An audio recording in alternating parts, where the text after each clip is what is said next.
Live-in relationships are becoming quite rampant in this society, but the after effects are quite evident.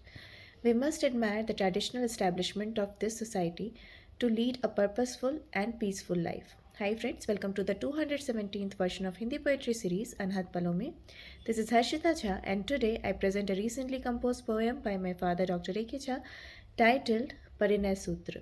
So now please listen to the poem in the voice of poet himself. Please like it in huge numbers and subscribe to the channel if not done yet. सहजीवन यानी live in relation की अवधारणा एक सभ्य सुसंस्कृत समाज की परिकल्पना को ध्वस्त करती है।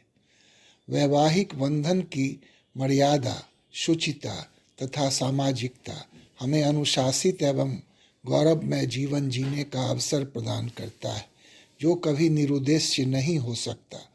इसी भाव में आज की मेरी कविता परिणय सूत्र तो प्रस्तुत है मेरी कविता परिणय सूत्र। अम्बुधि में जब ज्वार उठे तो लहरें आवेशित हो जाएं, कूल किनारे तोड़ें सहसा जलधि स्वयं को रोक न पाएं। आप्लावित भूभाग विचरते लोग बाग रोमांचित होते, धारा की लय में बहते अनगिन कश्ती अब विचलित होते। मन में उठे तरंग उमंगित बाहें ऊर्जस्वित हो जाएं, बाहुपास में तुझको भर लेने को ये प्रेरित हो जाए।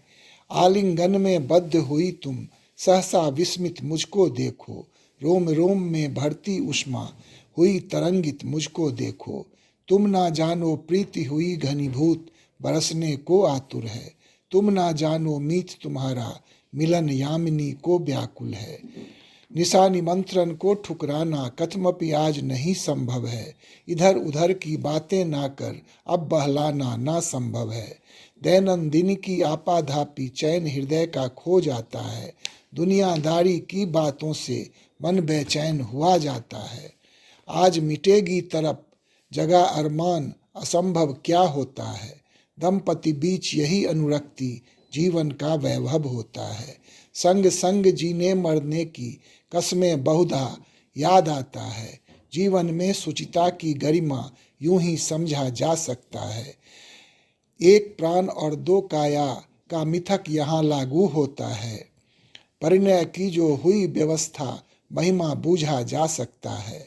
यूं समाज की संरचना में सभ्यता परिभाषित होता है, अनुशासन और नियमबद्धता प्रगति का द्योतक होता है।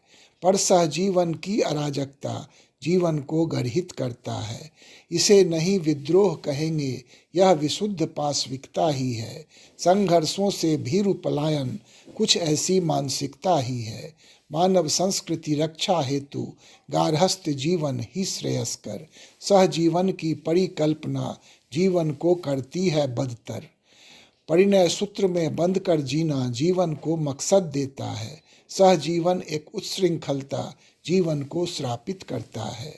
परिणय सूत्र में बंध कर जीना जीवन को मकसद देता है, सहजीवन एक उच्छृंखलता जीवन को श्रापित करता है। धन्यवाद।